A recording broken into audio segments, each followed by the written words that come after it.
Hello hello hello hello. मुझे सुन पा रहे हैं आप सभी? तो मेरा नाम है अजय, शायद पहचान गए होंगे। आज की कहानी की शुरुआत करते हैं। और कहानी इंटरेस्टिंग और मजेदार क्यों है?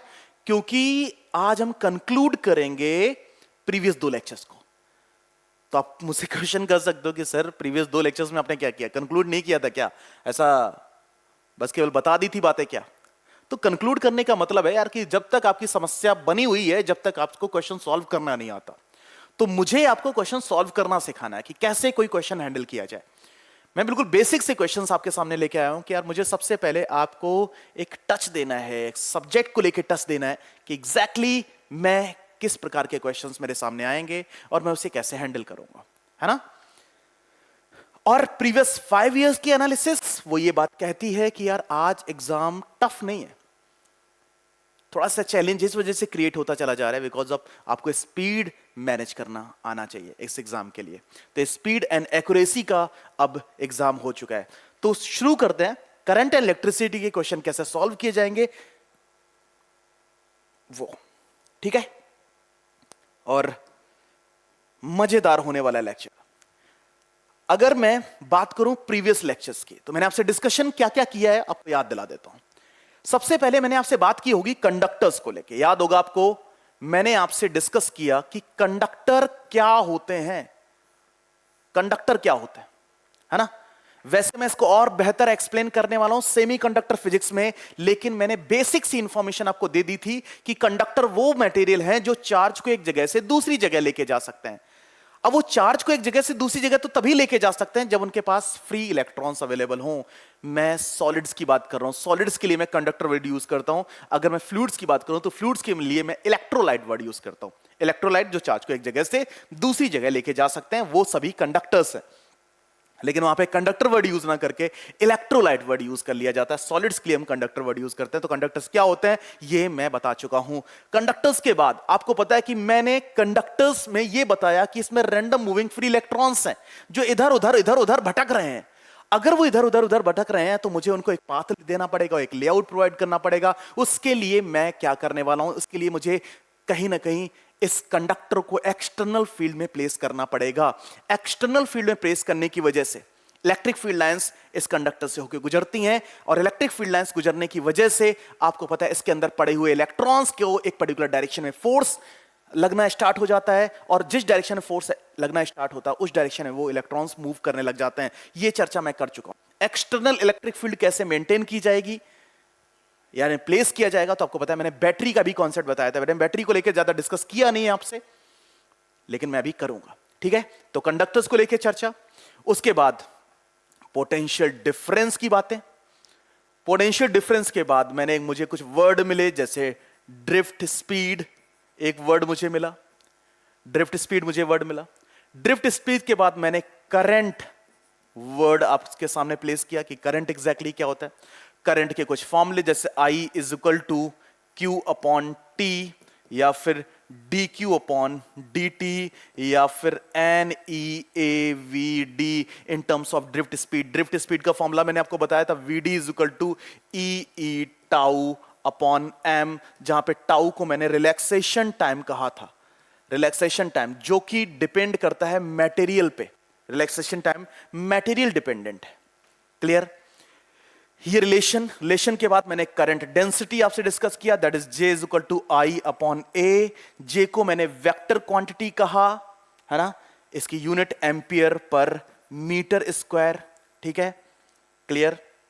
या फिर मैंने लिखा था I is equal to J vector dot A vector cos theta, यानी dot product of J vector dot A vector that is equal to I when two of the vectors are multiply each other. जब दो vectors का multiply करते हो वो भी dot type, तो आपको जो रिजल्ट मिलता है वो एक स्केलर क्वांटिटी मिलता है। तो यहां पे I स्केलर क्वांटिटी है। ये भी डिस्कशन हम पहले कर चुके हैं।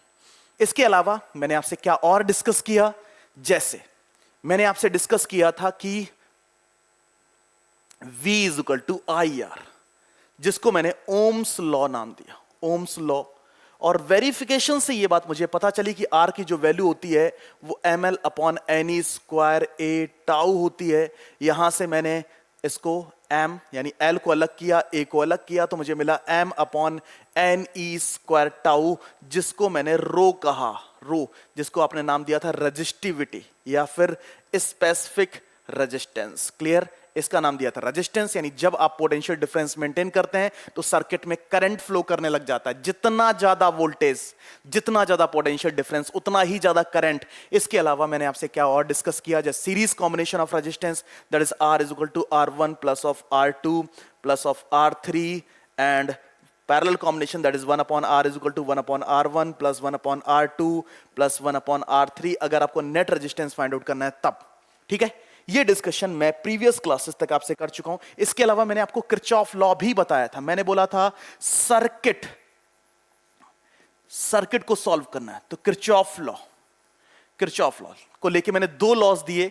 एक को नाम दिया मैंने वोल्टेज लॉ, जिसको मैंने एनर्जी कंजर्वेशन लॉ भी कहा था। इसके अलावा मैंने एक नाम दिया करंट लॉ, है ना, जिसको जंक्शन लॉ भी कहा गया, किरचॉफ्स को लेके लॉ। एंड देन मैंने कहा चलो सॉल्व करते हैं, इससे रिलेटेड मैक्सिमम क्या क्वेश्चंस आपके सामने आ सकते हैं वो। तो शुरू करते हैं आज की कहानी, लेकिन ध्यान रखना यहां पे मैं थोड़ा सा इससे मोल्ड करने वाला हूं, थोड़ा सा मैं इसे इस वे में लेके चलने वाला हूं कि इस लेक्चर को इस वे में लेके चलने वाला हूं कि यार आप क्वेश्चन को सॉल्व करना सीखें। ट्रिक्स क्या होंगी, क्वेश्चन समझा कैसे जाए, ये सारी बातें। ठीक है, तो मेरे पास आज का पहला क्वेश्चन और बड़ा प्यारा सा क्वेश्चन आपके सामने ये रहा। क्या क्वेश्चन है? लिखा है lighting is a phenomena in which charge flow. Lightning बोलते हैं आपको, लाइटनिंग, ऐसा बरसात, है ना, बरसात के दिनों में आपने लाइटनिंग इफेक्ट एक्सपीरियंस किया होगा, है ना, लाइटनिंग इफेक्ट एक्सपीरियंस किया होगा। मैंने कैपेसिटर के टॉपिक में भी इस टाइप का डिस्कशन आपसे किया, है ना, बादलों से ऐसे चमचमाहट, गड़गड़ाहट की आवाज और एक लाइट का दिखना, स्पार्क का दिखना, वो सब क्या है? तो lightning is a phenomena in which charge flow from the cloud to the earth, from the earth to the cloud, both A and B, none of these. ये चीजें मुझे देखने को मिल रही हैं, है ना, clear? Charge flow from, clear है? सो अब क्लाउड को समझते हैं। बादल, चांद छुपा बादल में, है ना। सो बादलों में चलते हैं और बादल हैं पानी से भरे हुए, H2O, मतलब H ion concentration, OH ion concentration. तो किसी बादल में H आयन कॉन्सेंट्रेशन इंक्रीज करने लगी by any means, by friction, कुछ भी, कोलिजन, कुछ भी, बाय एनी मींस किसी बादल में H आयन कॉन्सेंट्रेशन इंक्रीज करने लग गई। बादल बना लेते हैं भैया, ये है बादल, और बादल में H आयन कॉन्सेंट्रेशन लगातार इंक्रीज कर रही है। क्लियर? तो जब H आयन कॉन्सेंट्रेशन इंक्रीज करेगी तो इसका मतलब ये पॉजिटिवली चार्ज्ड है। पॉजिटिव चार्ज का अप होना, लगातार पॉजिटिव चार्ज का बढ़ना, यानी पोटेंशियल इंक्रीज करना, है ना। ये तो कैपेसिटर में पढ़ा ना हमने, पोटेंशियल इंक्रीज करना। और पोटेंशियल और सराउंडिंग तो है ना इसके आसपास, सराउंडिंग का पोटेंशियल मान लेते हैं 0, है ना, पोटेंशियल 0 मान लेते हैं। तो आपको पता है जैसे जैसे इसका पोटेंशियल अप होगा, सराउंडिंग और बादल का पोटेंशियल डिफरेंस बढ़ेगा, और पोटेंशियल डिफरेंस बढ़ेगा मतलब क्या होगा? लीकेज स्टार्ट होने के चांसेस हैं। लीकेज, जिसको आप कोरोना डिस्चार्ज कहते हैं, याद होगा आप लोगों को, कोरोना डिस्चार्ज। तो आपको पता है कि बादल एक लिमिट में चार्ज को स्टोर कर सकते हैं। यार प्लीज फीलिंग के साथ कनेक्ट करो यार। कोई भी क्वेश्चन फिजिक्स में, ये चीज बहुत अच्छी है फिजिक्स की ये सबसे अच्छी बात ये है कि यार ये ऐसा रैंडम सी बातें नहीं करता कि ऐसा मान लो जी, ये कर लो जी, वो कर लो जी, है ना। इसमें एग्जैक्टली क्या हो रहा है वो सब कुछ कंफर्म्ड है। मतलब ऐसा कुछ भी नहीं है कि अब रैंडम है, कुछ भी हमने यूं ही नहीं बोलना है, सब कुछ फिजिबल है, सब बातें फिजिबल हैं। दैट्स व्हाई वो डिस्कशन किए जा सकते हैं फीलिंग के साथ। ठीक है,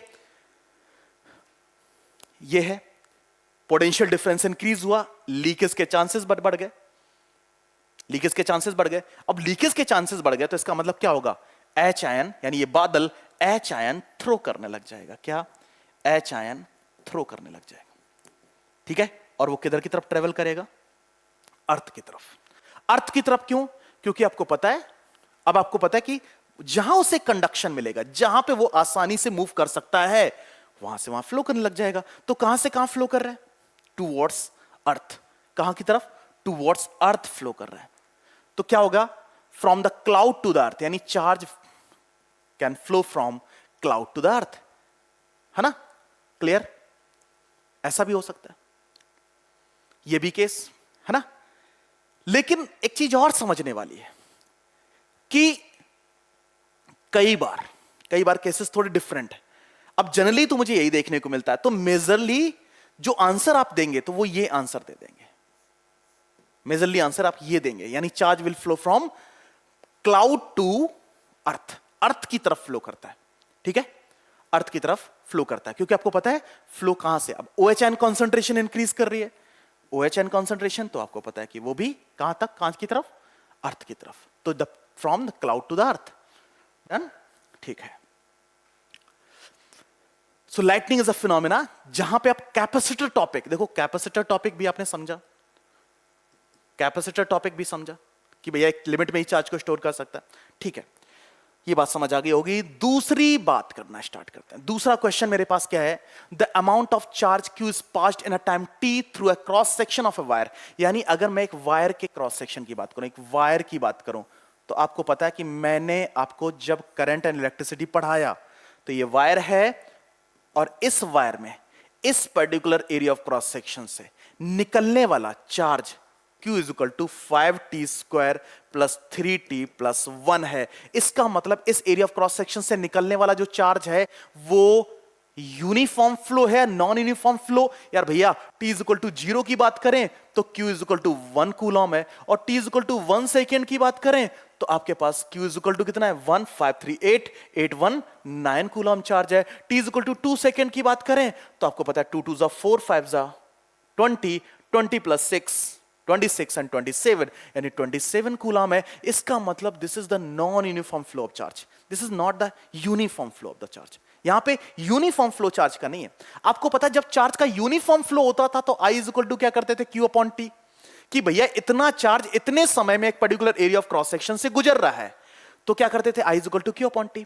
लेकिन जब नॉन यूनिफॉर्म फ्लो होता है तो नॉन यूनिफॉर्म फ्लो में एक पर्टिकुलर इंटरवल की कैलकुलेशन नहीं की जा सकती है, इंस्टेंटेनियस कैलकुलेशन की जा सकती है। तो I is equal to dQ upon dt। अरे हाँ या ना, समझते हो कि नहीं? ठीक है, तो 5 सेकेंड, तो प्लीज ये आंसर किसका आएगा? 5th second. इसका आंसर क्या आएगा कि 5th सेकेंड में करंट कितना, 5वें सेकेंड कितना करंट है। तो ये आंसर 5 सेकेंड में आया या फिर 5th सेकेंड, तो 5th का आंसर आप दे रहे हो। तो D by D T of Q कितना है? 5t square plus of 3t plus of 1। मेरे प्यारे बच्चों, आप लोगों की बहुत अच्छा डिफरेंशिएशन आता होगा, क्योंकि rate of transfer of charge is equivalent of electric current instantaneous. 5t square को हम 10t लिख सकते हैं, 3।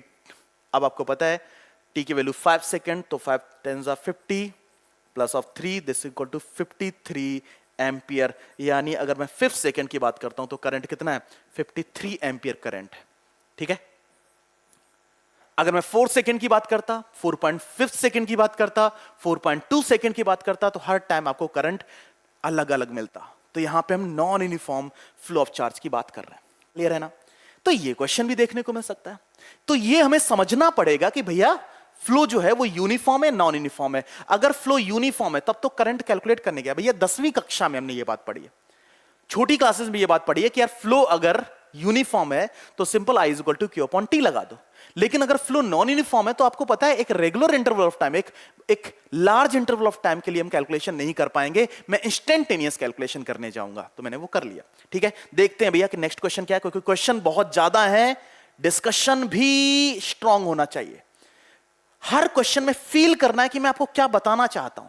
मैं ये बताना चाहता हूं कि यार क्या पूछा जाएगा तो कैसे आंसर देंगे, क्या पूछा जाएगा तो कैसे आंसर देंगे। नेक्स्ट क्वेश्चन देखो क्या है। ठीक है, ये टेस्टिंग मैं आपकी कर लेता हूं, क्योंकि भैया मैंने थ्योरेटिकल डिस्कशन तो आपसे किए हुए हैं ना। When no current is passed through a conductor, जब एक करंट कंडक्टर से कोई करंट पास नहीं होता। ठीक है, the free electron do not move, The average speed of the free electrons over a large period of time is not zero. The average velocity of a free electrons over a large period of time is zero. The average of the velocities of all free electron at an instant is non-zero. ये आपके पास calculation.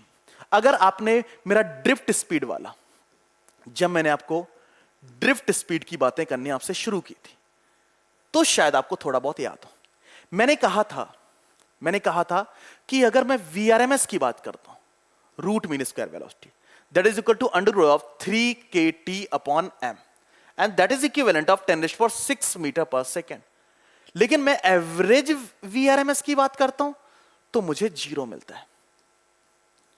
Average VRMS की बात करता हूं तो मुझे zero मिलता है. क्लियर? तो व्हेन नो करंट, अगर करंट नहीं है तो इसका मतलब क्या है? रैंडम मूविंग फ्री इलेक्ट्रॉन्स हैं. क्या है? रैंडम मूविंग फ्री इलेक्ट्रॉन्स हैं. ये बात तो बिल्कुल क्लियर है. फ्री इलेक्ट्रॉन्स है. अगर रैंडम मूविंग फ्री इलेक्ट्रॉन्स हैं तो एट एन इंस्टेंट अगर बात की जाए तो आपको पता है velocity is not is equal to zero. Velocity is not is equal to zero, और ना ही magnitude of the speed is not is equal to zero. यानी ना तो स्पीड जीरो है, भैया इधर उधर तो भाग ही रहा है ना. तो इंस्टेंटेनियस वेलोसिटी की बात की जाए, फिर इंस्टेंटेनियस स्पीड की बात की जाए, तो वो दोनों नॉन जीरोज हैं. ठीक है? Non zeros. ठीक है? तो आपको पता है कि the free electrons do not move. ये तो बात गलत हो गई कि फ्री इलेक्ट्रॉन्स मूव ही नहीं करते हैं. भैया मूव तो कर ही रहे, रैंडम मूविंग है, इधर उधर भटक रहे. दूसरी बात, the average speed of a free electrons over a large period of time is not zero. ठीक है? दूसरा, the average velocity of a free electrons over a large period of time is zero. यानी इसका मतलब आपको पता है, अभी मैंने जस्ट आपको डिक्लेयर किया, मैंने कहा एवरेज स्पीड जो है ना, average velocity, sorry, average velocity जो है, वेलोसिटी है वो क्या है? जीरो. एक पर्टिकुलर इंटरवल ऑफ टाइम की अगर हम बात करें तो यहां पे मेरे पास ये वाला जो आंसर है वो करेक्ट होने की तरफ जा रहा है. तो एवरेज क्या होता है? एवरेज वेलोसिटी जो है वो आपके पास जीरो है. ठीक है? उसके बाद the average of the velocity of all the free electron at an instant is non zero. Non zero. The average of the velocities of all the free electrons. अब भैया एवरेज जब वर्ड यूज कर रहे हो तो आप instant की बात क्यों कर रहे हो? एट एन इंस्टेंट की तो बात आप करो ही मत. क्लियर? तो मेरे पास यहां पे आंसर क्या होना चाहिए? एवरेज वेलोसिटी, यानी most of correct, most of appropriate, most of exact जो आपके पास यहां पे आंसर अवेलेबल है वो है थर्ड. ठीक है? मैंने ये बात आपको डिस्कस करके दी है. ड्रिफ्ट स्पीड की बात करते हैं, that is E tau upon M, this is V D. पता है आपको सारा. ठीक है? तो थ्योरेटिकल डिस्कशन हम कर चुके हैं, थ्योरी में हम ये बातें कर चुके हैं, तो मेरे हिसाब से आप आंसर दे सकते हो. दूसरी बात है, नेक्स्ट क्वेश्चन आपके पास ये है. नेक्स्ट क्वेश्चन क्या है? फील करो और खुद आंसर करने की कोशिश करो. यहां पे मैंने बोला ना, जो डिस्कशन मैंने आपसे किया है उसके आधार पे अगर कुछ बातें आप याद कर पाए हो तो वो डिस्कशन, उससे आंसर आप दो. ठीक है? एक current pass through a resistor. If K1 and K2 represent the average kinetic energy for the conduction electron and the metal ion respectively, then देख लो किसके थ्रू एक करंट है जो कि किसी रजिस्टर के थ्रू पास कर रहा है. रजिस्टर के थ्रू पास कर रहा है. रजिस्टर का मतलब यहां पे मतलब एक कंडक्टर की प्रॉपर्टीज को लेकर हम डिस्कशन कर सकते हैं, क्योंकि कंडक्टर में भी रेजिस्टेंस होता है. If K1 and K2 represent the average kinetic energy, K1 क्या है? K1 क्या है? Average kinetic energy. Average kinetic energy for the conduction electron and the metal ion. ये आपके पास क्या है? Average kinetic energy for the metal ion. Metal ion. तो आप क्या लिख सकते हो? क्या इसमें आंसर दे सकते हो? ठीक है? Metal ion. बहुत सोच के देखो कि एग्जैक्टली अगर करंट पास हो रहा है, फ्लो कर रहा है, तो मूव कौन कर रहा है? इलेक्ट्रॉन्स मूव कर रहे हैं. यानी अगर मैं एल्यूमिनियम का एक कंडक्टर लूं, एल्यूमिनियम लो, एल्यूमिनियम में इलेक्ट्रॉन का फ्लो इधर की तरफ, और आपको पता है कि जो इसके अंदर एग्जैक्ट Al3+ है, क्योंकि आपको पता है एल्यूमिनियम की आउटर मोस्ट शेल में कितने इलेक्ट्रॉन निकल गए, 3 इलेक्ट्रॉन निकल गए। बाहर कितने इलेक्ट्रॉन निकल गए, 3 इलेक्ट्रॉन निकल गए। अगर 3 इलेक्ट्रॉन निकल गए तो इसका मतलब क्या है, इसमें Al3+ भी तो अवेलेबल है, इलेक्ट्रॉन्स हैं अगर, तो अब इलेक्ट्रॉन्स किधर मूव कर रहे हैं, इधर की तरफ। आपको पता है इलेक्ट्रॉन्स के लिए एवरेज काइनेटिक एनर्जी की बात करी जाए तो average kinetic energy is not is equal to 0, क्योंकि drift speed is not is equal to 0। Drift speed की वैल्यू कितनी है, ई टाउ अपॉन एम। तो आपको पता है जब स्पीड है तो काइनेटिक एनर्जी की बात की जाएगी which is not is equal to 0, ठीक है। लेकिन आपको पता है कि मेटल के अंदर आयन एक जगह से दूसरी जगह मूव नहीं करता है। अगर मैं एल्यूमिनियम की बात करूं तो मेटल आयन यानी एल्यूमिनियम 3+ की बात करूं तो यहां पे इसका मूवमेंट तो है ही नहीं, मूवमेंट नहीं है, मतलब इसकी एवरेज काइनेटिक एनर्जी जो आएगी वो कितनी आएगी, 0 आएगी। भाई जब वो मूव ही नहीं कर रहा है तो स्पीड 0, स्पीड 0 तो स्पीड 0 तो ये कंडीशन, ठीक है, क्लियर है। तो आप मुझे बताओ क्या कहना यहां पे पॉसिबल है। वैसे मेरे हिसाब से यहां पे इनका तो कंपैरिजन ही नहीं होना चाहिए था, kinetic energy of the free electrons और conduction electrons and metal ion की काइनेटिक एनर्जी में तो कंपैरिजन ही नहीं होना चाहिए, है ना। तो आपको पता है ये इक्वल तो कभी हो ही नहीं सकते। अगर आप रिलेटिवली देखोगे तो सिंपल सी बात, रिलेटिवली देखने पे तो आप ऐसा सोच सकते हो कि चलो इलेक्ट्रॉन्स इधर मूव कर रहे हैं तो आयंस इधर मूव कर रहे हैं with respect two electron. Relatively अगर आप देखने की कोशिश करते हो तो आपको पता है क्या, इलेक्ट्रॉन्स अगर इधर की तरफ मूव कर रहे हैं तो average speed, average kinetic energy जो इलेक्ट्रॉन की है वही आपको मेटल आयन की देखने को मिल सकती है रिलेटिवली। लेकिन इंडिविजुअली में तो आप इसको रिलेट भी नहीं कर सकते। तो मेरे अकॉर्डिंग यहां पे विथ रिस्पेक्ट टू कैलकुलेशन की जाएगी और विथ रिस्पेक्ट टू में आपके पास यहां पे बी जो है वो करेक्ट आंसर मिलना चाहिए, बी यहां पे राइट आंसर मिलना चाहिए, ठीक है। अगर इसे आप रिलेटिवली कंपेयर करते हो तो वैसे मेटल आयन तो मूव नहीं कर रहे हैं, लेकिन रिलेटिवली कंपेयर करते हो तो जो काइनेटिक एनर्जी किसकी है, जो काइनेटिक एनर्जी इलेक्ट्रॉन्स की है, रिलेटिवली वही काइनेटिक एनर्जी किसके पास है, एवरेज काइनेटिक एनर्जी किसके पास है, मेटल आयन के पास, ठीक है, क्लियर। तो आपको पता है यहां पे कंपैरिजन तो होना ही नहीं चाहिए, यहां पे कंपैरिजन तो होना ही नहीं चाहिए, ठीक है। और अगर कंपैरिजन हो रहा है तो रिलेटिव कंपैरिजन हो रहा है, और रिलेटिव कंपैरिजन हो रहा है तो सिंपल सी बात है कि मैं यहां पे ये वाला आंसर पिक करूंगा, ठीक है। तो ये एक ऐसा क्वेश्चन है जिसके लिए बहुत ज्यादा करेक्ट आंसर दे पाना मुश्किल रहेगा मेरे हिसाब से, बहुत बेहतर सिचुएशन आप इसके लिए ड्राइव नहीं कर सकते। लेकिन फिर भी जहां तक मेरी अंडरस्टैंडिंग है, जहां तक आप अपनी अंडरस्टैंडिंग को मेंटेन कर पा रहे हो उससे इसको रिलेट करने की कोशिश करो, ठीक है।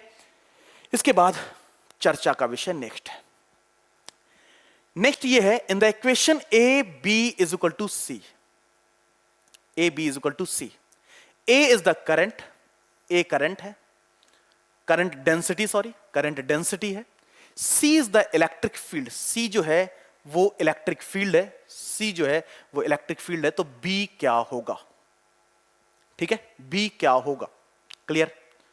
तो ए बी यहां पे आपके पास करंट डेंसिटी यानी ए क्या है, करंट डेंसिटी यानी current density is equal to J is equal to I upon A, C is electric field, C को हम यहां पे इलेक्ट्रिक फील्ड ई बोल रहे हैं, तो मुझे बी क्या होगा इसका आंसर देना है, ठीक है। अब एक बात बताता हूं आपको, अगर मैं कंडक्टर के लिए इलेक्ट्रिक फील्ड और करंट डेंसिटी के बीच में कोई रिलेशन फाइंड आउट करना चाहूं, ठीक है, अगर एक कंडक्टर है जिसकी लेंथ L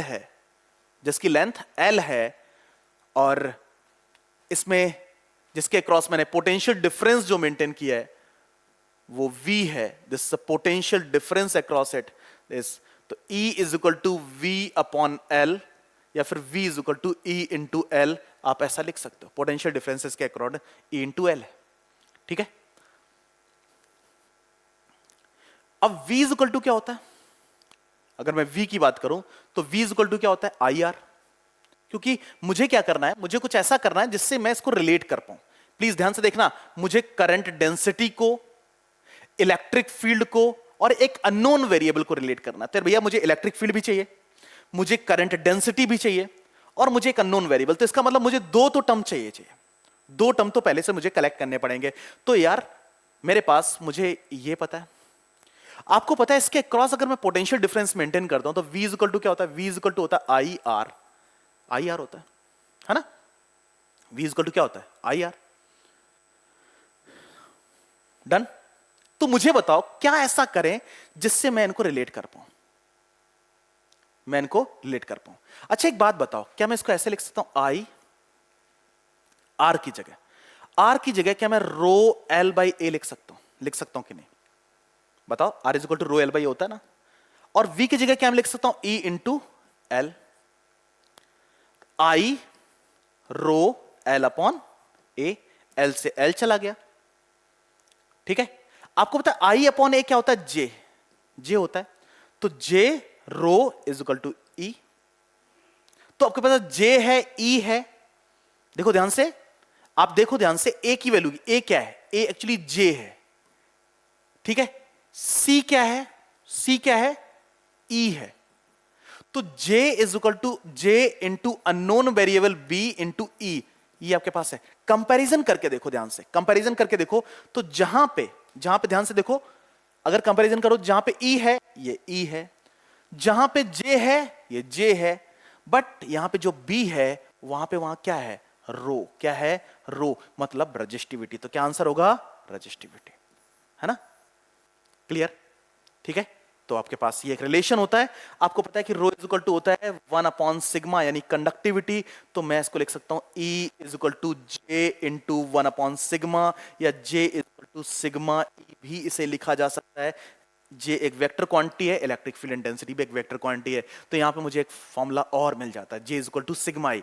तो आपको रिलेट करना आना चाहिए, थोड़ा सा रिलेट, थोड़ी सी अंडरस्टैंडिंग। और आपको पता है कि मुझे जो चीजें मिल रही थी, इसका मतलब आपको पता है मुझे जे पता है, मुझे सी पता है, मुझे बी के बारे में नहीं पता। तो मुझे कुछ ऐसा बनाना पड़ेगा जिससे मैं उसे रिलेट कर पाऊं। क्लियर है ना। चलो चलते हैं नेक्स्ट प्रश्न की तरफ। और नेक्स्ट प्रश्न आपके सामने ये है, लिखा है the electric resistance of a certain wire of iron is. किसी सर्टेन वायर का रेजिस्टेंस कितना है, आर।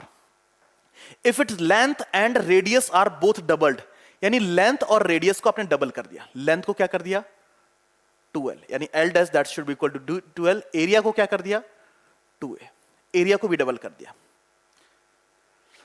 देन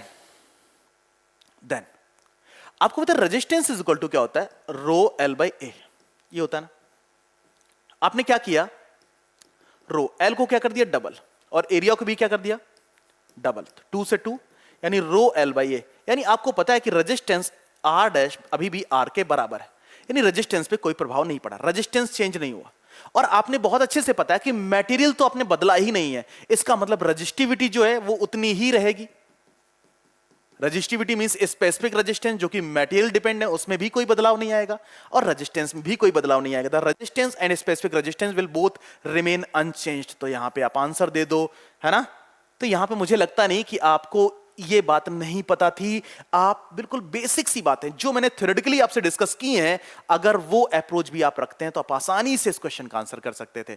यानी आपको याद करो, रेजिस्टेंस के बारे में मैंने बताया था, रेजिस्टेंस डिपेंडेंसी के बारे में मैंने बताया था, R is equal to rho L by A लिख के बताया था मैंने, rho L square upon V लिख के बताया था मैंने, rho L upon A, rho V upon A square लिख के बताया था। तो area dependency, length dependency, volume dependency, ये सारी चीजें मैं डिस्कस कर चुका हूं। और आप देख पा रहे हो कि मैंने ये सारी चीजें एनसीईआरटी से पिक करके आपके सामने रखी हैं। तो एनसीईआरटी आपने अगर अच्छे से पढ़ाई की है, अच्छे से स्टडी की है, तो आपको बाहर जाने का कोई जरूरत नहीं है, बाहर किसी एनालिसिस की कोई रिक्वायरमेंट नहीं है। मैंने बोला आज जो फिजिक्स का पेपर नीट में या जेई मेन तक आपसे पूछा जाता है, वहां पे चीजें बिल्कुल बेसिक हैं।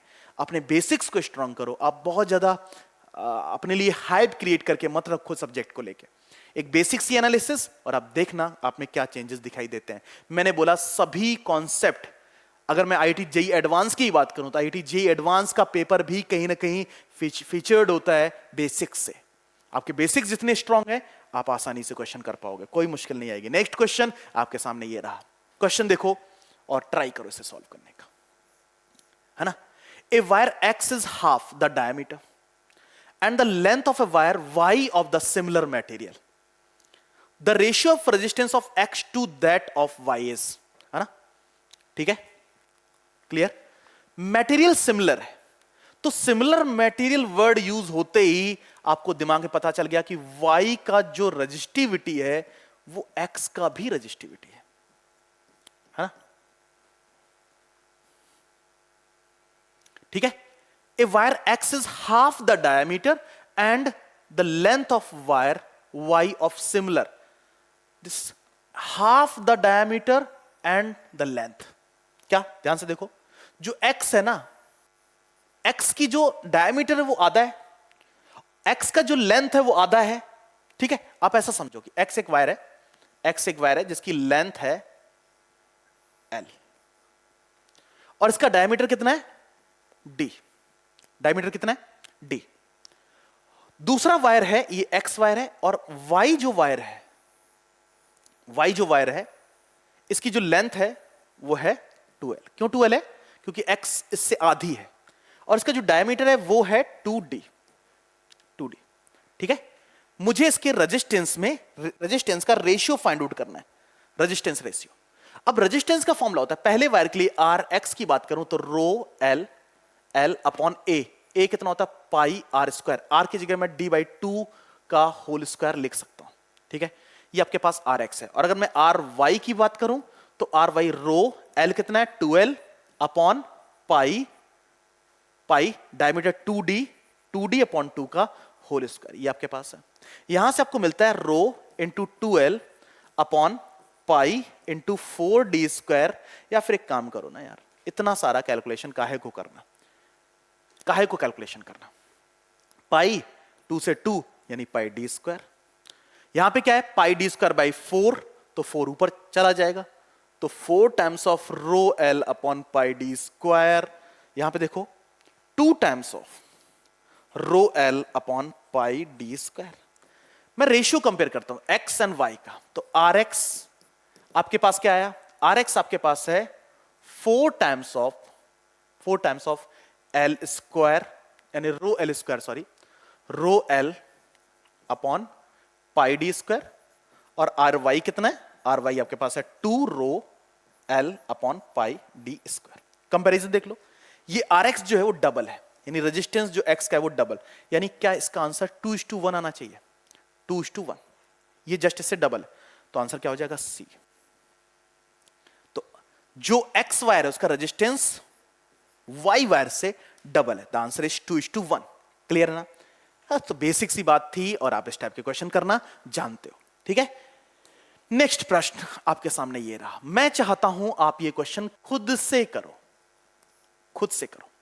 लिखा a wire of resistance R1 is draw out so that its length is increased by twice of its original length. यानी उसकी लेंथ को क्या कर दिया गया? डबल कर दिया गया. The ratio of new resistance to the original resistances. तो आपको पता है पहले रेजिस्टेंस कितना था? R is equal to rho L by A, है ना?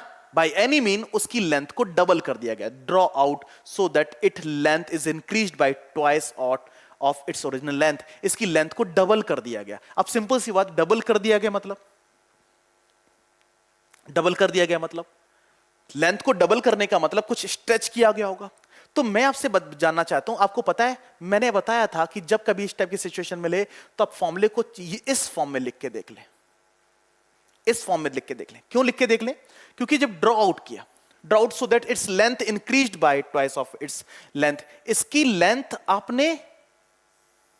आपने उसमें मटेरियल ऐड करके इंक्रीज नहीं की. ध्यान से देखो, आपने मटेरियल ऐड करके लेंथ इंक्रीज नहीं की है, उसी को स्ट्रेच करके लेंथ इंक्रीज कर दी है.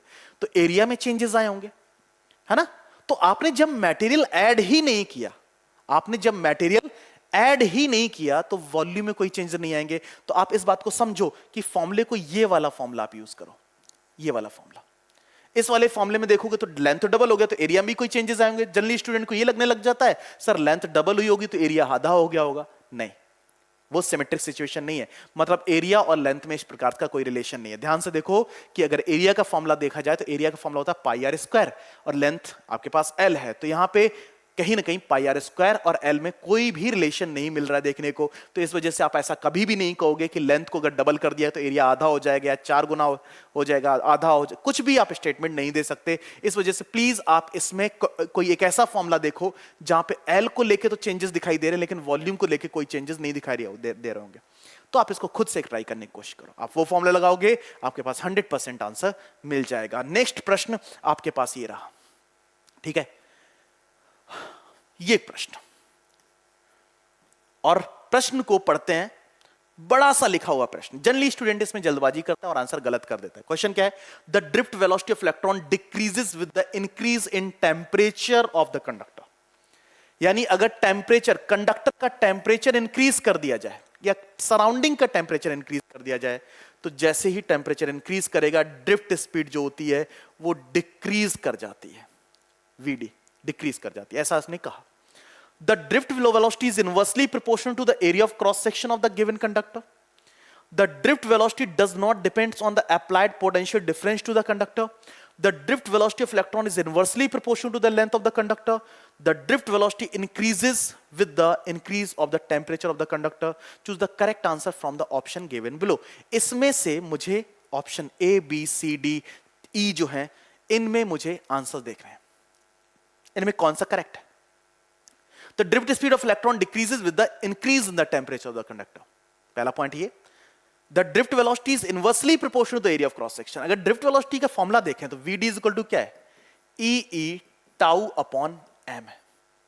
और कहीं पे भी इस रिलेशन में अगर आप ध्यान से देखें, है ना, यहां पे ध्यान से देखें, तो अगर मैं इसको और एलेबोरेट करना चाहूं तो E is equal to क्या होता है? V into L, V upon L।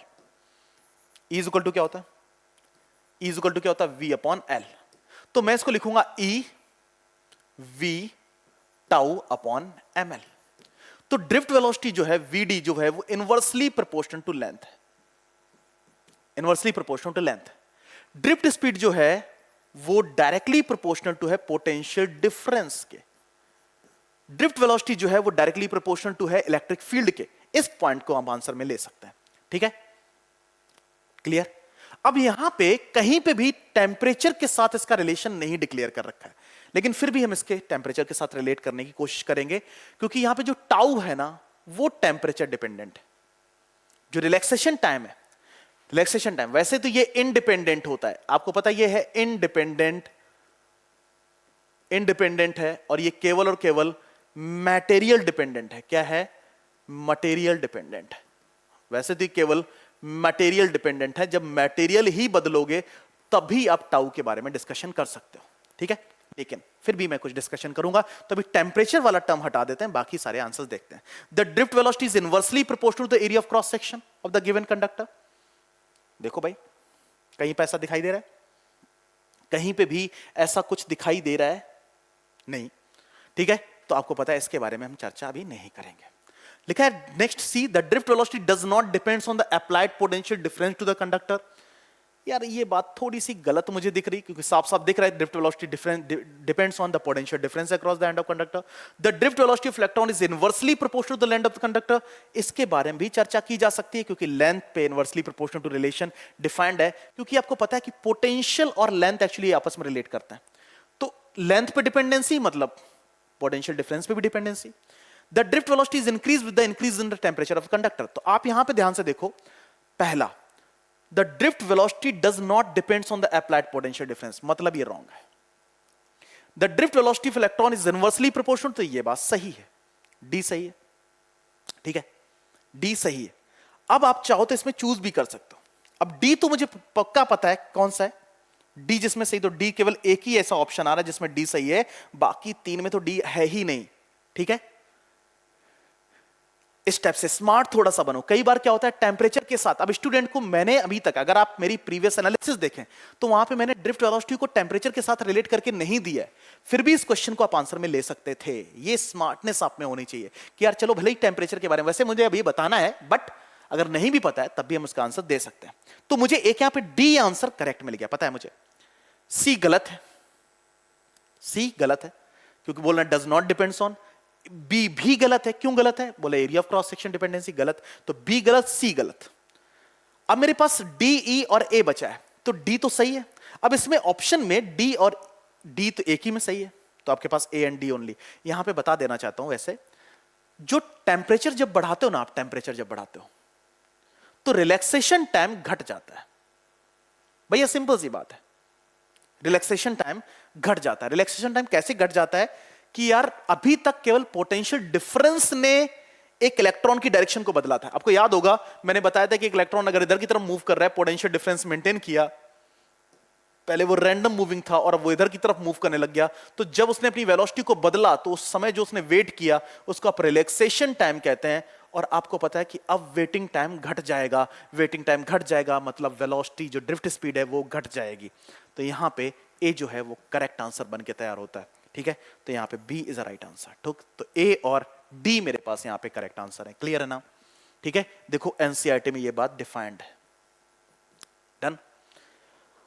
चर्चा को बढ़ाते हैं, क्वेश्चन मुझे फिर से मिल गया और मैं चाहता हूं ये क्वेश्चन आप लोग करें। हिंट दे देता हूं, when a potential difference V is applied across the conductor at a temperature T, the drift velocity of electron is proportional to, ठीक है। तो आपको पता है ड्रिफ्ट वेलोसिटी वोल्टेज के साथ कैसे रिलेट करती है, तो VD is equal to e tau upon m. E की जगह मैं V अपॉन L लिख सकता हूं, e v tau upon m L. तो VD is directly proportional to voltage, यानी पोटेंशियल डिफरेंस, यानी VD वोल्टेज के साथ कुछ इस टाइप से रिलेट करती है। तो B is a right answer. तो drift velocity of electron is proportional to V, ठीक है। टेम्परेचर के साथ मैं अभी रिलेट करके आपको नहीं दे पाऊंगा क्योंकि टेम्परेचर के साथ हमने कुछ इस टाइप का रिलेशन स्टडी किया नहीं है अभी तक। हमने कोई भी टेम्परेचर के साथ रिलेशन, ये मैं बता सकता हूं कि रिलेट करता है, लेकिन वो इनवर्सली प्रोपोर्शनल टू है, वो डायरेक्टली प्रोपोर्शनल है, इस टाइप की बातें कहना थोड़ा सा मुश्किल होगा मेरे लिए, ठीक है। इस वजह से मैं टेम्परेचर की डिपेंडेंसी नहीं, मैं केवल यहां पे वोल्टेज की डिपेंडेंसी को लेकर करेक्ट आंसर दे सकता हूं। वैसे नो डाउट ये डिपेंड करता है, और सी और डी आंसर तो कभी हो ही नहीं सकते हैं क्योंकि ड्रिफ्ट वेलोसिटी जो है वो घटता है टेम्परेचर बढ़ने पे। तो यहां पे दोनों केसेस में आप देख पा रहे हो टेम्परेचर बढ़ने पे ड्रिफ्ट वेलोसिटी बढ़ रही है, तो इसका मतलब ये दोनों आंसर तो बिल्कुल भी नहीं होंगे। वैसे मैं टेम्परेचर के साथ रिलेट करके आपको दूंगा, थोड़ा सा लेक्चर मुझे आगे बढ़ने दो, ठीक है। नेक्स्ट प्रश्न आपके सामने ये रहा, तो भैया ये क्वेश्चन आप लोग खुद कर लो। क्यों कर लो, क्योंकि ये जस्ट अभी जो मैंने क्वेश्चन कराया उससे ही है। For which of the following dependence of the drift velocity VD on the electric field E is Ohm's obey. Drift velocity और इलेक्ट्रिक फील्ड कैसे रिलेट करता है आपको पता है। ओम्स लॉ वेरिफिकेशन में, ओम्स लॉ वेरिफिकेशन में VD की वैल्यू मैंने e tau upon m use की थी, तभी मुझे मिला था V is equal to ML upon NE square A tau of I, तभी मुझे मिला था। इसका अलावा ड्रिफ्ट वेलोसिटी किससे रिलेट करता है, directly proportional to electric field intensity, साफ साफ दिख रहा है। तो drift velocity is directly proportional to electric field से कुछ ऐसे रिलेट करता है, ठीक है। In case of Ohm's law verification में आपने ये वाला फॉर्मूला यूज किया था ड्रिफ्ट स्पीड को लेके, ठीक है। प्रश्न बढ़ चेंज करते हैं और ट्राई करते हैं क्वेश्चन को लेके। तो क्वेश्चन क्या है देखो ध्यान से और खुद समझो, सॉल्व करने की कोशिश करो। लेकिन मैंने बोला ना कि आज का समय, आज का दिन मैं आपके लिए केवल इसलिए लाया हूं कि आप इस चीज को समझे। मेरे 2 लेक्चर्स को देखें, आज की स्टडी देखें और रिलेट करके देखें कि यार क्या मेरे क्वेश्चंस बनते हुए दिखाई दे रहे हैं। यस, बनते हुए दिखाई देंगे, 100% बनते हुए दिखाई देंगे। लिखा है we are able to obtain fairly large current in a conductor because, ठीक है। We are able to obtain fairly large current in a conductor, fairly large current in a conductor, ठीक है। अब यार मैं चाहता हूं कि इसके आंसर आप लोग दें, तो कमेंट बॉक्स ओपन है और 4 ऑप्शन है। इन 4 ऑप्शन में क्या सही ऑप्शन रहेगा। ज्यादा करंट चाहिए तो मुझे लगता नहीं कि यार यहां पे कुछ और भी बातें, कुछ ज्यादा सोचने। याद करो कि कहीं ना कहीं पोटेंशियल डिफरेंस एक रीजन बनता था ना, पोटेंशियल डिफरेंस। तो सोचो उस टाइप से ड्रिफ्ट स्पीड रीजन बनता था, ठीक है। सोचो करो, ठीक है। नेक्स्ट है 2 wire A and B of same material. Same material का मतलब समझें, एक जैसा। Having radius of ratio, radius ratio दे रखे हैं, इस R1 is to R2 that is equal to 1 is to 2, radius ratio दे रखा है। And carry current in the ratio, current ratio दे रखा है, यानी I1 is to I2 that is equal to 4 is to 1। The ratio of drift speed of electron in A and B, ratio of drift speed. तो आपको पता है VD और current, अब ध्यान से देखो वीडी और करंट कैसे रिलेट करते हैं। I is equal to N E A V D, या फिर एन ई ए फॉर आपको पता है पर यूनिट वॉल्यूम के लिए कैलकुलेशन करने जा रहा है, पर यूनिट वॉल्यूम के लिए कैलकुलेशन करने जा रहा है, तो एनी पर यूनिट वॉल्यूम दोनों वायर के लिए सेम होगा। क्यों सेम होगा? क्योंकि दोनों सेम मटेरियल हैं, तो number of electron per unit volume हमेशा सेम होगा। तो मैं कंपैरिजन इसके साथ नहीं करूंगा, तो एनी अपॉन वी दोनों के लिए फिक्स है। ए दोनों का अलग अलग है। क्यों अलग अलग है? कि मैं बात करता हूं pi R square of V D, ऐसे आप लिख सकते हैं। एन ई ए की जगह क्या लिख सकते हैं? एरिया ऑफ क्रॉस सेक्शन आपके पास क्या है? पाई आर स्क्वायर वी डी, ठीक है, ये आपके पास। एरिया ऑफ क्रॉस सेक्शन दोनों के अलग अलग है, लेकिन मैं दोनों के सेम वॉल्यूम पे जाके कैलकुलेशन कर पाऊंगा। अगर मैं सेम वॉल्यूम डिक्लेयर नहीं करूंगा तो मैं कैलकुलेशन कर ही नहीं पाऊंगा। तो रिलेशन सब कुछ पता है। तो I is directly proportional to R square V D. ध्यान से देखो, I इज डायरेक्ट, बाकी सब कांस्टेंट है ना, ये सारा कांस्टेंट है, तो आर स्क्वायर वी डी, या फिर V D is directly proportional to I upon R square. बस दोनों में वैल्यू प्लेस कर दो। पहले के लिए वी डी ए, I कितना है? 4 अपॉन आर स्क्वायर, 1 का square, this is the first. V D B that is equal to current कितना है? 1 अपॉन 2 का स्क्वायर, सेकेंड, ठीक है। रेशियो निकालो, ये आपके पास 4 आ जाएगा, ये आपके पास 1 अपॉन 4 आ जाएगा। रेशियो फाइंड आउट करोगे तो दोनों को डिवाइड करके देख लो, V D A upon V D B that is equal to 4 upon 1 upon 4, 4 ऊपर चला जाएगा, 16:1। तो आपके पास ड्रिफ्ट स्पीड में क्या रिलेशन है? That is 16:1। A is the right answer, है ना, क्लियर। तो यार फॉर्मूला ही था, फॉर्मूला आपने यूज किया, अब उस फॉर्मूले में वैल्यू प्लेस करनी आपको आनी चाहिए। तो इस टाइप के क्वेश्चन फ्रेम होते हैं, बेसिक हैं, फंडामेंटल है। आपको शुरुआती समय में इस टाइप के क्वेश्चन ही सॉल्व करने चाहिए, जिससे आपका कॉन्सेप्ट जो है, जो आपने पढ़ा, जो मैंने आपको बताया, वो आप उसके लिए आप कंफर्म हो जाए, थोड़ा सा स्ट्रांग होता जाए, ठीक है। नेक्स्ट मेरे पास ये है, आपको पता है IV characteristic shown in figure represent, आपको पता है आईवी ग्राफ, आईवी यानी करंट और वोल्टेज ग्राफ है। आपको पता है V is directly proportional to I, V is directly, तो वोल्टेज और करंट के बीच में अगर ओम्स लॉ की बात करें तो स्ट्रेट लाइन बनना चाहिए, जबकि यहां पे ग्राफ जो बन रहा है वो एक स्ट्रेट लाइन नहीं है। इसका मतलब 100% ये एक नॉन ओहमिक कंडक्टर के लिए बातें की जा रही है। एक ऐसा मटेरियल जो कि ओम के नियम का पालन नहीं करता है, ठीक है। तो मैं इसे नॉन ओहमिक कंडक्टर कहूंगा। नो डाउट करंट और वोल्टेज में रिलेशन तो है, बट आपको पता है ओम के नियम का फॉलो नहीं हो रहा है, नहीं माना जा रहा है, दैट्स व्हाई उसे आप नॉन ओहमिक कंडक्टर कहेंगे। नेक्स्ट प्रश्न आपके सामने ये रहा, और मैं चाहता हूं कि भैया ये क्वेश्चन तो आप लोग करें, है ना।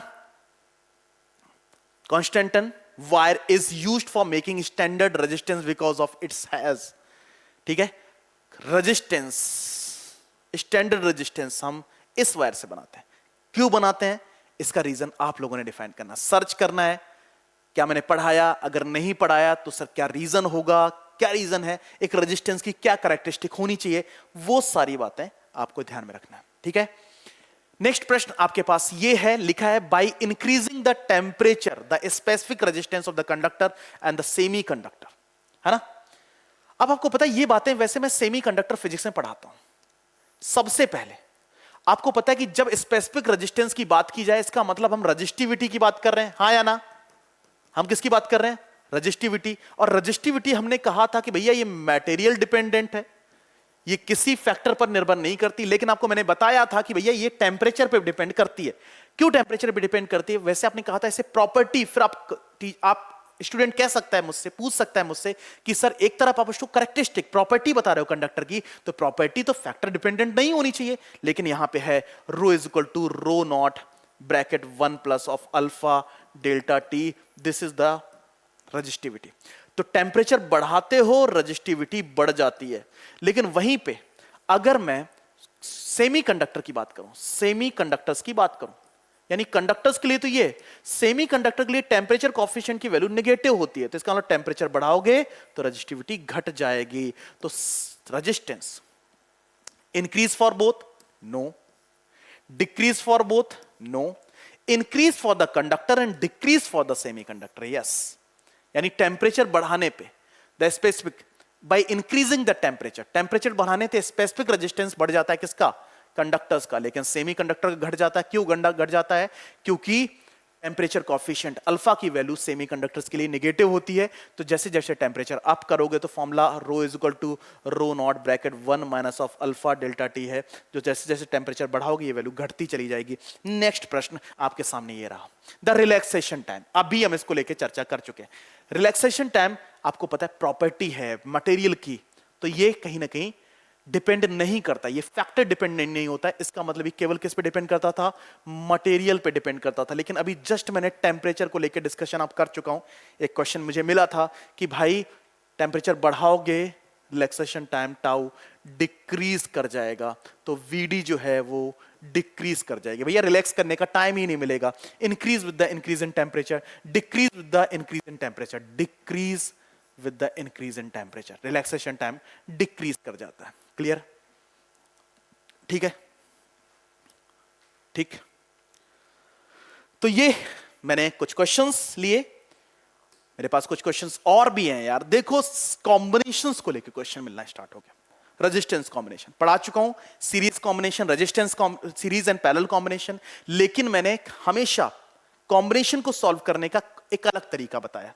मैंने हमेशा आपको बताया कि कॉम्बिनेशन सॉल्व करने के लिए आप जो ट्रिक मैंने आपको बताई है उन ट्रिक को फॉलो करो तो शायद कॉम्बिनेशन जल्दी सॉल्व हो जाए। कैसे सॉल्व होगा?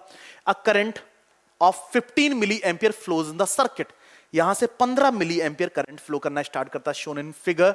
The value of potential difference between the point A and B, यानी ए और बी के क्रॉस, यानी वीए और वीबी, यानी वीए माइनस ऑफ वीबी क्या होगा, इस बात का ज्ञान।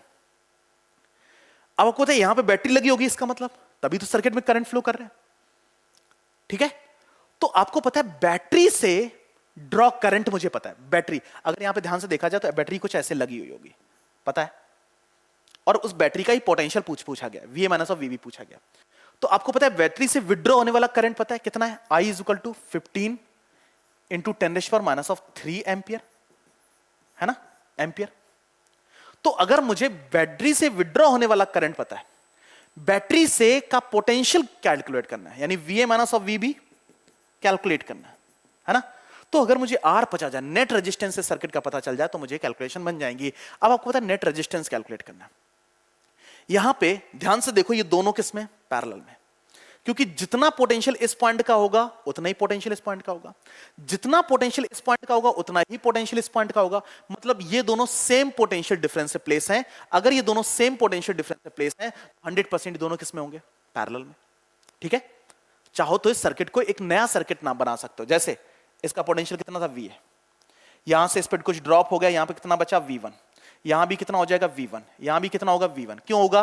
क्योंकि यहां से यहां तक कोई पोटेंशियल ड्रॉप नहीं हो रहा है। पोटेंशियल ड्रॉप तो तब होगा ना जब आपको एक नया रेजिस्टेंस मिले, यानी रेजिस्टेंस के क्रॉस काम करना पड़े। तो यहां से लेके यहां तक, फिर आपको पता है आपने किसी भी रेजिस्टेंस को क्रॉस किया तो आपका पोटेंशियल कितना होगा, V2, तो यहां भी कितना होगा, V2। अब एक नया सर्किट बना लो ना भाई, है ना। पोटेंशियल पॉइंट डिवीजन मेथड तो बताइए, VA VB, बीच में V1 और V2, नेट रेजिस्टेंस कैलकुलेट करने के लिए। V1 और V2 के बीच में एक रेजिस्टेंस आपके पास ये है 10 किलो ओम का, एक रेजिस्टेंस ये है कितने का, 5 किलो ओम का।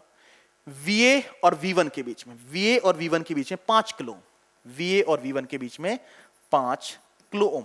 V2 और VB के बीच में 10 kilo ohm, 10 kilo net resistance calculate. तो उस सर्किट को चाहो तो ऐसा बना लो। अब इसमें तो दिख रहा है ये दोनों किसमें है, पैरेलल में।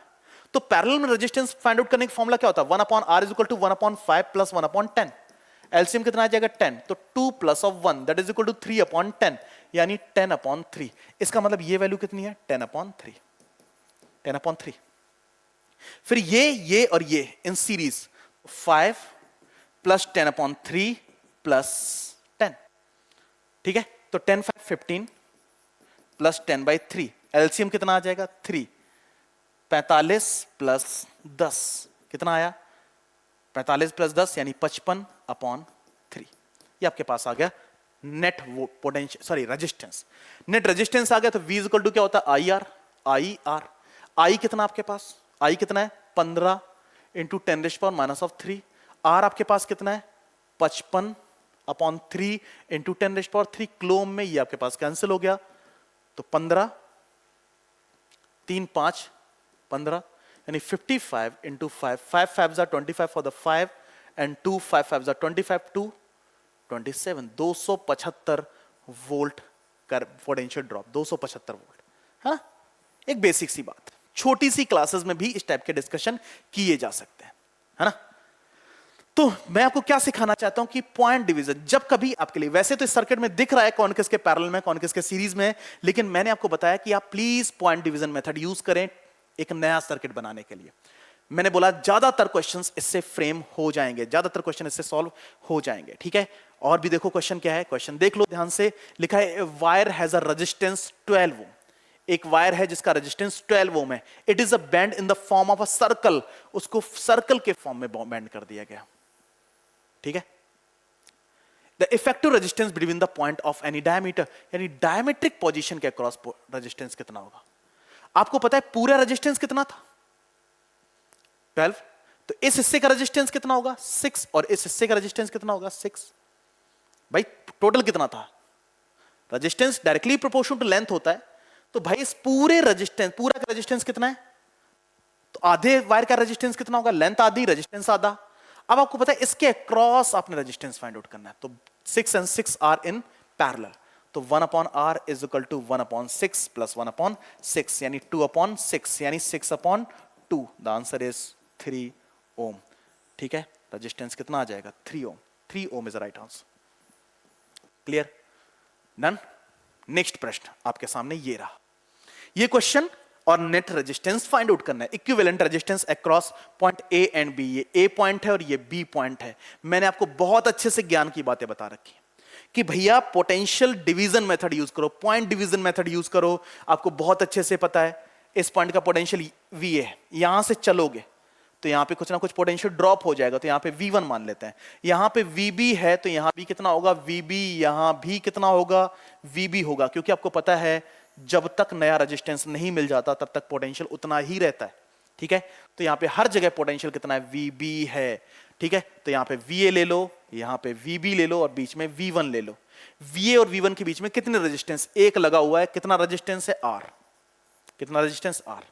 V1 और VB के बीच में जब भी आपको series and parallel find out करने में दिक्कत हो तब की बातें बता रहा हूं। V1 और VB के बीच में एक एक एक तीनों रेजिस्टेंस कितना, ये 3R, ये 3R और ये 3R।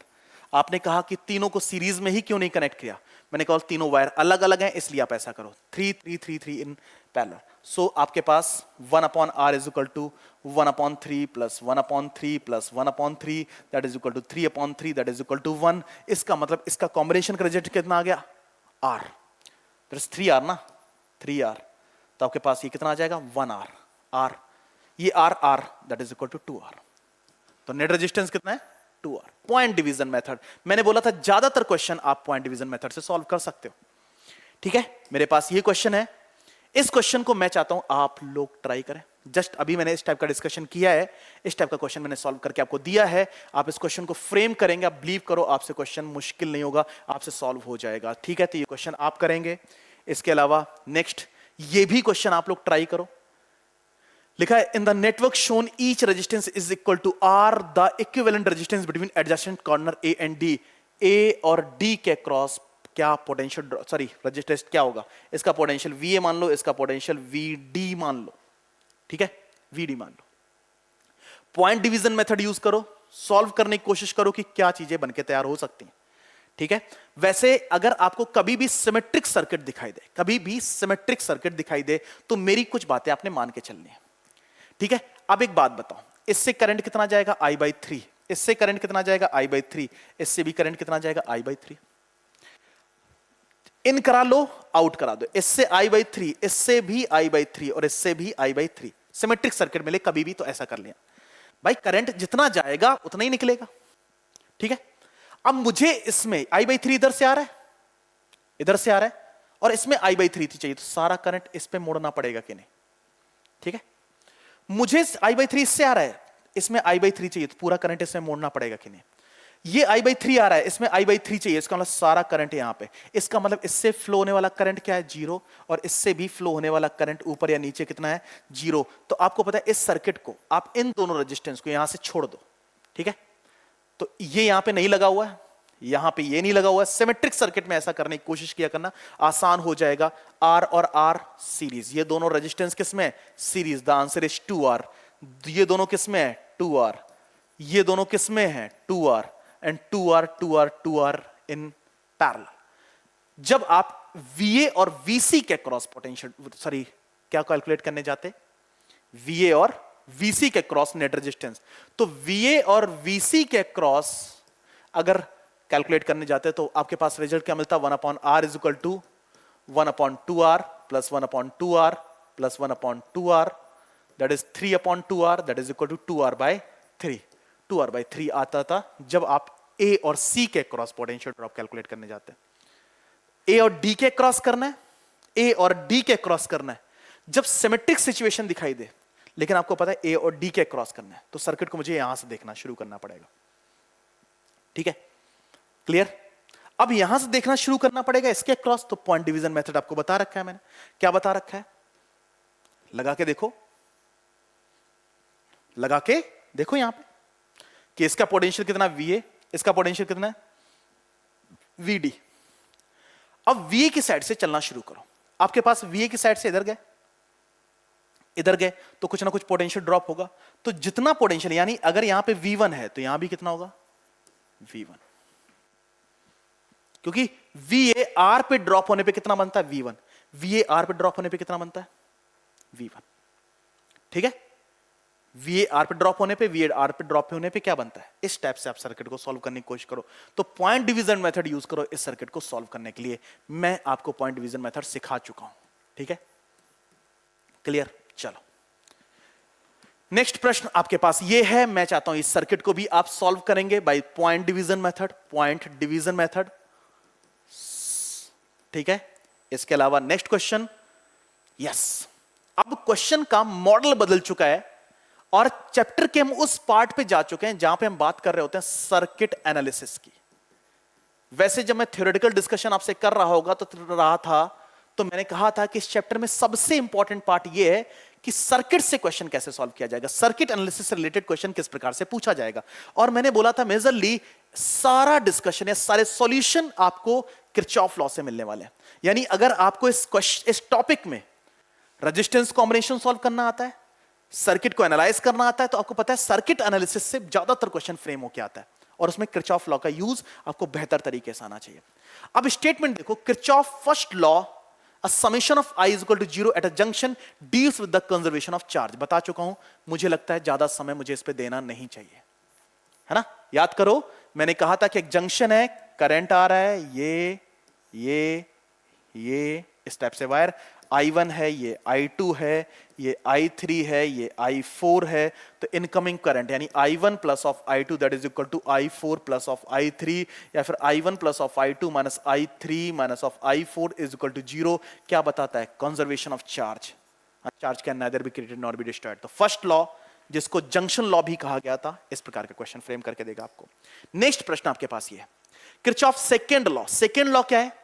Summation of EI, EMF, I is equal to 1 to N is equal to 0 across the loop, across the loop, across the loop। यानी पूरे लूप में किया गया काम हमेशा 0 के बराबर होता है।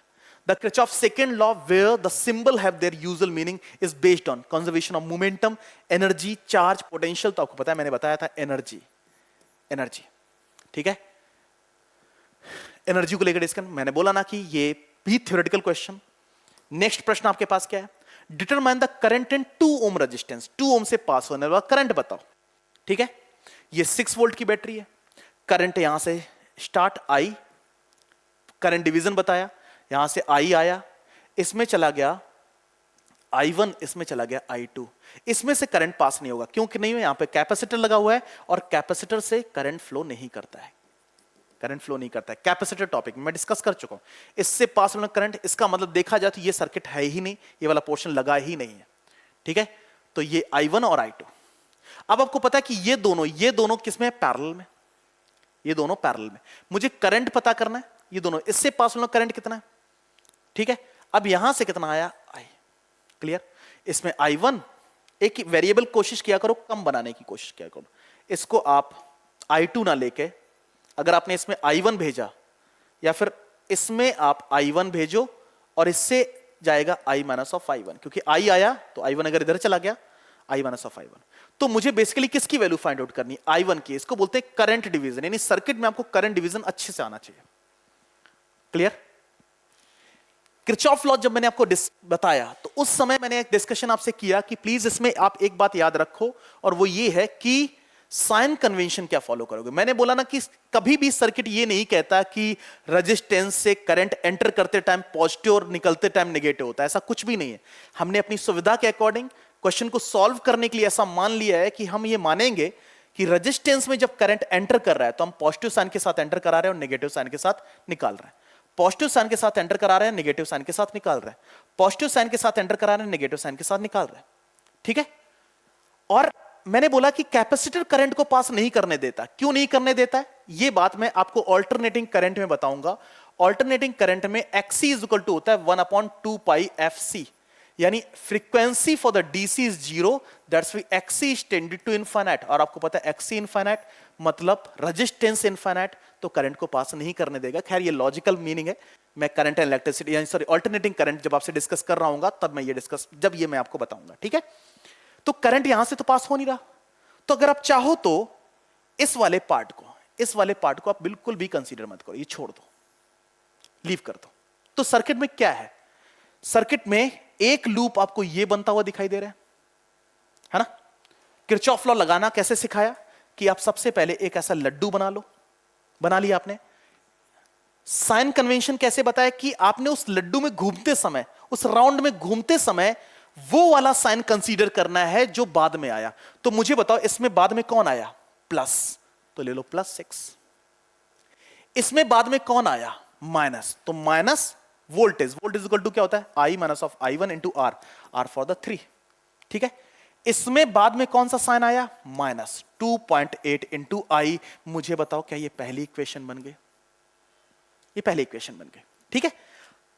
इस वाले लूप की बात की जाए, इस लूप में भी ऐसा लड्डू बना लो, दो ही लूप है ना, देखो ना, एक तो ये लूप, इस वाले पार्ट को तो आप लीव कर दो, छोड़ दो, तो एक लूप ये और एक लूप ये। मैंने बोला बाद में जो साइन आएगा उसे हम कंसीडर करेंगे, तो माइनस करंट कितना है I1 इंटू R कितना है 2।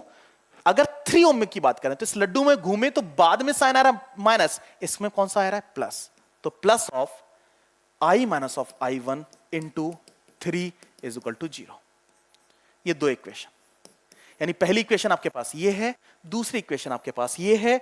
दो इक्वेशन दो वेरिएबल, यानी I और I1 दो वेरिएबल, दो इक्वेशन से एलिमिनेशन मेथड 10वीं कक्षा में आपने पढ़ा होगा, एलिमिनेशन, सब्स्टिट्यूशन, क्रॉस मल्टीप्लिकेशन, तो उससे आप इसको आसानी से सॉल्व कर सकते हो, ठीक है। तो सर्किट एनालिसिस का सबसे बेसिक कॉन्सेप्ट किरचॉफ लॉ को यूज करना मैंने सिखाया। कैपेसिटर करंट को क्यों नहीं पास करने देता है, डीसी करंट को क्यों नहीं पास करने देता, वो मैंने बताया है ना। तो यार सर्किट को कंक्लूड करना सीखो, सर्किट को सॉल्व करते टाइम ये अप्रोच करना सीखो कि यार मुझे सर्किट में किस पर्टिकुलर पोर्शन को कंसीडर करना है या नहीं करना है। जैसे अगर मैं एक सर्किट बनाऊं, मैंने सर्किट बनाया, ये कैपेसिटर, ये एक रेजिस्टेंस, ये एक कैपेसिटर, ये एक रेजिस्टेंस और ये एक बैटरी, और मैंने कहा यहां पे एक बल्ब लगा हुआ है, ये बल्ब ग्लो करेगा या फिर नहीं, है ना। मैंने पूछ लिया, बेसिक सी बात है, छोटी सी बात है, क्या वो बल्ब ग्लो करेगा या फिर नहीं। तो आपके दिमाग में तुरंत क्या आता है, आप ये लगता है कि सर करंट तो होगा, करंट होगा तो यहां से करंट पास हो रहा होगा, अगर करंट पास हो रहा होगा तो कहीं ना कहीं इलेक्ट्रिकल एनर्जी की बात है और इलेक्ट्रिकल एनर्जी कन्वर्ट हो जाएगी लाइट में। नहीं भैया, यहां पे ऐसी बात नहीं है। यहां पे फील करो कि ये पॉजिटिव टर्मिनल है, इसमें दो कैपेसिटर्स लगे हुए हैं, तो कैपेसिटर की इस प्लेट से वो इलेक्ट्रॉन्स निकालेगा, इस वाली प्लेट से भी इलेक्ट्रॉन निकालेगा। मान लेते हैं इससे इतना इलेक्ट्रॉन निकाला है कि इसमें प्लस Q1 के बराबर चार्ज हो गया, इससे इतने इलेक्ट्रॉन निकालने कि इसके प्लस Q2 के बराबर चार्ज होगा, तो बेसिकली कितना चार्ज फेच किया, minus Q1 minus of Q2। आपको पता है नेगेटिव टर्मिनल उतना ही चार्ज आगे सप्लाई कर देगा, तो इस वाली प्लेट में आएगा माइनस ऑफ Q2 और इस वाली प्लेट में आएगा माइनस ऑफ Q1। तो आपको पता है यहां से चार्ज फ्लो किया कि नहीं, यानी जब कैपेसिटर चार्ज हो रहे थे उस समय तो यहां से चार्ज फ्लो किया, यस और नो। तो जब चार्ज फ्लो किया इसका मतलब ये बल्ब एक पर्टिकुलर टाइम के लिए ब्लिंक किया होगा, लेकिन ह्यूमन के लिए ये जज कर पाना कि ये बल्ब ब्लिंक किया या फिर नहीं, हमारी आई इतना परसिस्ट नहीं है कि ये पता कर पाए कि बल्ब ब्लिंक किया होगा या फिर नहीं, क्योंकि आपको पता है कैपेसिटर को चार्ज होने में पिको सेकेंड और नैनो सेकेंड या फिर माइक्रो सेकेंड में टाइम लगता है, और हमारे लिए ये पॉसिबल नहीं है कि इस टाइप की फ्रीक्वेंसी को हम अंडरस्टैंड कर पाए या फिर हमारी आईज उस चीज को रीड कर पाए, फिजिबली पॉसिबल नहीं है। ठीक है, तो सर्किट को एनालाइज करना सीखो, क्या रखना है क्या छोड़ना है। तो यहां पे ये कैलकुलेट किया जा सकता था, how much charge stored by the capacitor, how much charge stored by the capacitor, how much potential drop across the capacitor, how much current passing through the capacitor. तो ये सारी बातें कैलकुलेट की जा सकती थी। How much current passing through the capacitor, the answer is 0। How much charge stored by the capacitor, that is Q1, वो अपने किरचॉफ लॉ यूज करके कैलकुलेशन कर लेनी है। क्लियर, चलो चलते हैं आगे। प्रश्न ये रहा, देखो मिल गया ना, कैपेसिटर बीच में लगा हुआ है, बैटरी लगी है 3, एक बैटरी, 2 बैटरी, 3 बैटरी। अब स्टूडेंट को यहां पे सबसे बड़ी कंफ्यूजन क्या होती है कि वो यही नहीं समझ पाता कि कौन सी बैटरी में यूज करो, या तीनों बैटरीज की वजह से करंट है या फिर एक बैटरी की वजह से करंट है। ये इंटरप्रिटेशन थोड़ा सा वीक पड़ जाता है स्टूडेंट का। ठीक है, तो लिखा है in the circuit shown in figure the steady current the potential drop across the capacitor must be, है ना, इन the circuit shown with the steady current capacitor के अक्रॉस पोटेंशियल ड्रॉप क्या होगा, वोल्टेज ड्रॉप क्या होगा, ये पूछा गया। अब आपको मैंने बताया कि इस सर्किट को ध्यान से देखो, इस हिस्से में करंट नहीं होगा। अगर मैं इस हिस्से में करंट की बात करूं तो वो 0 होगा। अब आप कहोगे सर सर्किट में इस वाले हिस्से में करंट होगा, यस। किसी एक बैटरी को यहां पे डोमिनेटिंग मान लो, मैंने इस वाली बैटरी को डोमिनेटिंग माना, करंट कितना चला, I, इधर गया I, इधर गया I, इधर गया I, इधर गया I। ठीक है, ये एक पूरा सर्किट, ठीक है, ये पूरा सर्किट, पूरा लूप मान लो, क्योंकि ये वाला वायर को आप डिस्कनेक्टेड एक्सपीरियंस करो। तो 2 वोल्ट, मैंने बोला ना sign minus plus, plus minus, plus के साथ एंटर, प्लस के साथ एंटर, नेगेटिव, प्लस माइनस, बाद वाला साइन लेना, तो 2 को प्लस में ले लिया, minus of I into 2R, I into 2R, and minus of I into R, minus of V is equal to 0। ठीक है, 2V। क्लियर, तो 2V minus of V, V minus of I 2 into R, I means 3IR is equal to 0। तो V is equal to 3IR, तो I is equal to V upon 3R। यानी circuit में current कितना है, तो अगर आपसे पूछा जाए how much current passing through this resistance, that is V upon 3R। How much current passing through this resistance, V upon 3R। How much passing through the battery, I upon 3R, V upon 3R। How much passing through the battery, V upon 3R। ठीक है, अब मैं बात करता हूं, एक बात समझने की कोशिश करो। अगर मैंने इस बैटरी को डोमिनेटिंग माना, तो यार ये बैटरी ने इस वाले टर्मिनल से इलेक्ट्रॉन तो निकाले होंगे और इलेक्ट्रॉन डाले भी होंगे, भले ही इसको ऐसा करने में बहुत कम समय लगा होगा, लेकिन ऐसा किया तो होगा। ठीक है, तो मैं क्या करता हूं, इस लूप को मैंने कैलकुलेशन कर लेनी है। मैंने बोला साइन कन्वेंशन बाद वाला, मैंने इस बैटरी को डोमिनेटिंग माना था, तो 100% ये पॉजिटिव ये नेगेटिव। ठीक है, बाकी के पॉजिटिव नेगेटिव सॉल्यूशन ले लेते हैं। 2 पॉजिटिव माइनस ऑफ I मैं कैलकुलेट कर चुका हूं, V upon 3R into 2R, है ना। क्लियर, इस लूप के लिए देखो ध्यान से, बाद वाला साइन क्या है, +2। इस वाले के लिए माइनस साइन, मैंने बोला बाद वाला साइन कंसीडर करना है। तो करंट कितना है, V upon 3R, voltage resistance कितना 2R। फिर इसमें बात करते हैं, मान लेते हैं इसमें पास होने वाले, इसके अक्रॉस जो पोटेंशियल ड्रॉप है वो V है, तो V ले लेते हैं, माइनस है प्लस माइनस, इसको V डैश से डिनोट करें क्योंकि V ऑलरेडी गिवन है। उसके बाद इसका कौन सा sign, minus V is equal to 0। मुझे बताओ क्या यहां से मैं V डैश की वैल्यू कैलकुलेट कर पाऊंगा, yes. How much potential drop across it is calculated by this equation. Clear, कितना आएगा कैलकुलेट करके देखो, 2V माइनस ऑफ 2V,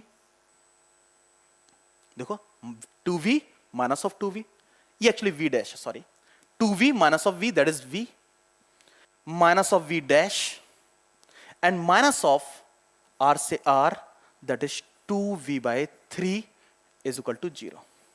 तो v minus of 2v by 3 is equal to v dash. तो ये आपके पास कितना आ जाएगा? v by 3 is equal to v dash. तो how much potential drop across this capacitor? The answer is v by 3. Clear है कि नहीं? Done? तो ये सर्किट को आप समझो. मैंने बोला था कि कई बार सर्किट में केवल कैपेसिटर लग के आता है, कई बार सर्किट में केवल रेजिस्टेंस लग के आता है, कई बार सर्किट में कैपेसिटर और रेजिस्टेंस दोनों लग के आते हैं. तो मैंने ज्यादातर क्वेश्चन जो पिक किए हैं वो कैपेसिटर और रेजिस्टेंस दोनों को एक साथ लेके किए, जिससे हम एग्जैक्टली सर्किट को समझ पाए, दोनों टाइप के कॉन्सेप्ट को एग्जैक्टली समझ पाए. ठीक है, एक क्वेश्चन ये मैं चाहता हूं इस क्वेश्चन को आप लोग करें. जंक्शन लॉ आता है आपको. नेक्स्ट क्वेश्चन, ये क्वेश्चन भी आपने सॉल्व करना है. दो लूप बनते हुए दिखाई दे रहे हैं, एक लूप ये बनते हुए दिखाई दे रहा है, एक लूप ये. दोनों में आपने लूप रूल यूज करना है. लिखा क्या है कि अगर 10 वोल्ट की बैटरी से कनेक्ट कर दी जाए तो इन फिगर बैटरी, तो क्या होगा? 4 ऑप्शंस हैं, कोशिश करो इन 4 ऑप्शन को आप मिला पाए. ठीक है, तो आज का डिस्कशन आपने देखा कि यार हमने लगभग 20 से 25 क्वेश्चन डिस्कस किए, और मैं प्रीवियस 2 लेक्चर्स को कंक्लूड करना चाहता था. यहां पे कंक्लूजन इसलिए क्योंकि फिजिक्स में सबसे इंपॉर्टेंट बात यही होती है कि यार आपसे सवाल हो रहा है फिर नहीं. ये बिल्कुल भी नहीं है कि यार आप करंट की डेफिनेशन जानते हो, वोल्टेज क्या होता है, रेजिस्टेंस क्या होता है, रेजिस्टेंस किस पे डिपेंड करता है, किस पे डिपेंड नहीं करता है, किरचॉफ लॉ के स्टेटमेंट्स क्या हैं, वो दोनों लॉज आते हैं या नहीं आते हैं. वो तभी आते हुए माने जाएंगे जब एग्जैक्टली आप ये फ्रेम कर पाओ कि क्वेश्चन आपसे सॉल्व हो रहा है फिर नहीं. ठीक है, तो आज के लिए इतना. मिलते हैं नेक्स्ट लेक्चर में और अधिक एनर्जी के साथ. तब तक के लिए आप सभी को बहुत बहुत धन्यवाद.